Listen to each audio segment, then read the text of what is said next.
महाराज श्री के चरणों में 3 बार नमोस्तु नमोस्तु नमोस्तु। मेरी जिज्ञासा है महाराज श्री, सम्यक दर्शन हमें प्राप्त करना है, उसके लिए जो श्रद्धा होनी चाहिए वो हम अपने अंदर किस तरह से जागृत करें?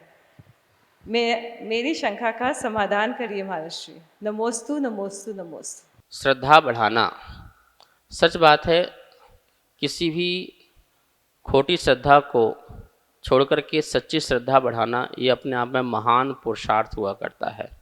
आपको पता है, अनादिकाल से यदि हम संसार में भटक रहे हैं तो किसके कारण भटक रहे हैं? खोटी श्रद्धा के कारण, मिथ्या श्रद्धा के कारण। हमने आज तक सच्ची श्रद्धा का पुरुषार्थ नहीं कर पाए। तो मैं ये कहना चाहूँगा, सच्ची श्रद्धा का पुरुषार्थ हमारे लिए वर्तमान में आगम है। देखो, साक्षात परमात्मा तो नहीं है हमारे सामने कि हम भगवान के समोषण में जाकर के दिव्य ध्वनि सुन करके वस्तु स्वरूप को समझ सकें। तो हमारे पास आगम है, और आगम में भी तर्क, युक्ति और न्याय, ये सब चीज़ें होती हैं। तो आप तर्क से समझो, युक्ति से समझो, न्याय से समझो कि वस्तु सही है क्या, ये सही है कि ये सही है। जैसे कि वकील वकालत करता है तो वो तर्क से करता है, न्याय युक्ति संगत से करता है, और सही होता है तो जजमेंट देता है जज। ऐसे ही ये सही है कि ये गलत है। जैसे भगवान को लिया, अब दुनिया में बहुत सारे भगवान हैं, सबका टेस्ट करो कि भगवान के लायक हैं या नहीं हैं। तो उस टेस्टिंग में नहीं आए तो भगवान नहीं है, जो आ गए तो भगवान है। ऐसे गुरु का करो, ऐसे शास्त्र का करो। तो इस प्रकार से आपने जिसको आत्मा समर्पित करना है देव शास्त्र गुरु को, तो वो भी जो है हम परीक्षा करते हैं, और सही मिलते हैं तो हमारी श्रद्धा बढ़ जाती है। तो युक्ति और न्याय से, अनुमान से, आगम से, प्रमाण से, इन सब से जो है हम अपनी श्रद्धा को बढ़ा सकते हैं, मिथ्या श्रद्धा को घटा सकते हैं, सम्यक दर्शन को प्राप्त कर सकते हैं। यही उपाय है, इसके अलावा और कोई दूसरा उपाय नहीं है। नमोस्तु महाराज श्री, नमोस्तु नमोस्तु नमोस्तु। मैं Shashi Kashiwal, new friends colony से। महाराज साहब, मेरी शंका है, आजकल जो महिलाएं 10 लक्षण जी करती हैं वो बिदाम का पानी लेके करती है, तो उसका क्या महत्व है? आप मुझे शंका का समाधान कीजिए। उपवास और एक होता है अनशन, दो चीज़ें होती हैं। अनशन भी बोलते हैं, उपवास भी बोलते हैं, पर दोनों में अंतर क्या है? उपवास का मतलब उपवास, आत्मा के पास वास करना, निवास करना, अपने स्वरूप में निवास करना, उसका नाम उपवास है। और अनशन का मतलब है असन का त्याग। असन मतलब चारों प्रकार के आहार का त्याग करने का नाम अनशन है।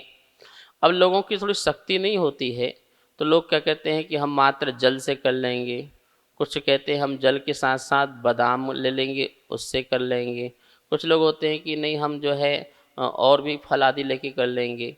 तो देखो, अनुपवास और उपवास, जो चारों प्रकार के आहार का त्याग करके किया जाए वो अनशन उपवास कहलाता है।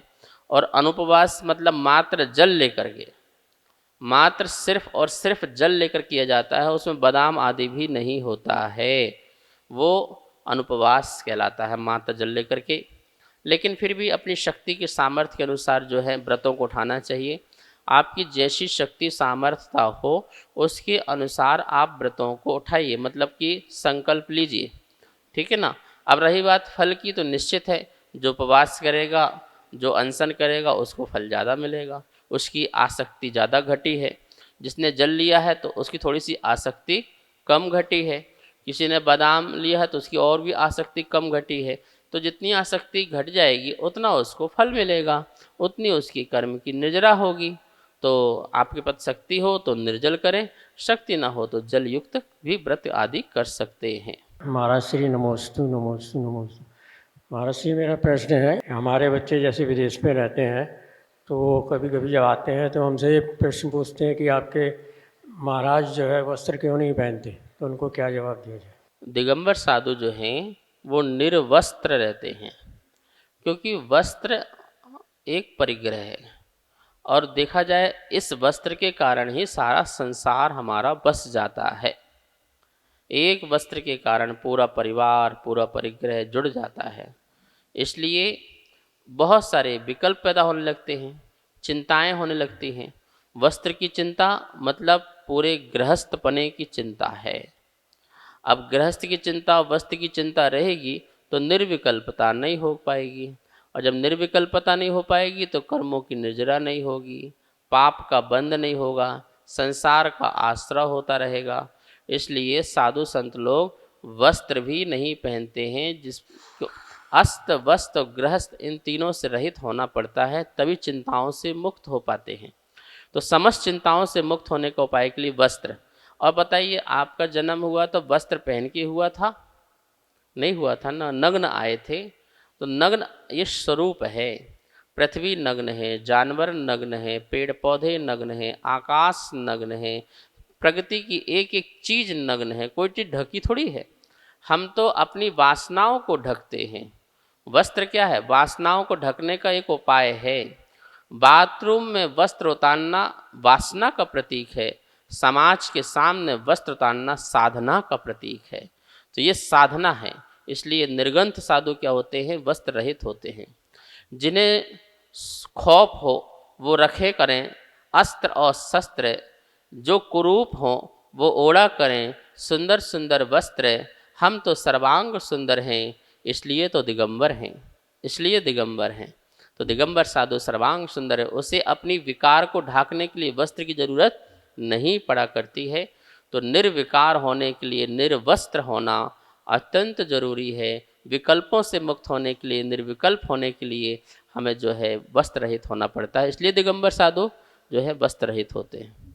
जितने भी जैन स्थानक है, जैन मंदिर हैं, मैं जरूर समिति के लोगों से कहना चाहता हूं कि एक बार चल के हमारे साथ वहां एनडीएमसी की तरफ से उनके पुनर्निर्माण के लिए, उनको आगे बढ़ाने के लिए, इस परंपरा को आगे बढ़ाने के लिए जो भी कुछ करना होगा, एनडीएमसी सदैव आपके साथ तत्पर रहेगी। और हम अपने आप को भाग्यशाली भी मांगेंगे कि इस आध्यात्मिक कार्य में, इस देश के पुनीत कार्य में, इस समाज के पुनीत कार्य में हमको मिलने का अवसर मिलेगा। मैं हृदय से बहुत आभार व्यक्त करना चाहता हूं आप सबका, परम आदरणीय मुनि जी का, जिन्होंने मुझे यहाँ बुलाया, बोलने का अवसर दिया, आपको शुभकामनाएं देने का अवसर दिया और मेरा सम्मान किया। पुनः आप सभी का बहुत बहुत आभार। सतीश जी को मेरा बहुत बहुत मंगल आशीर्वाद है। इस कार्यक्रम के पुण्यार्जक थे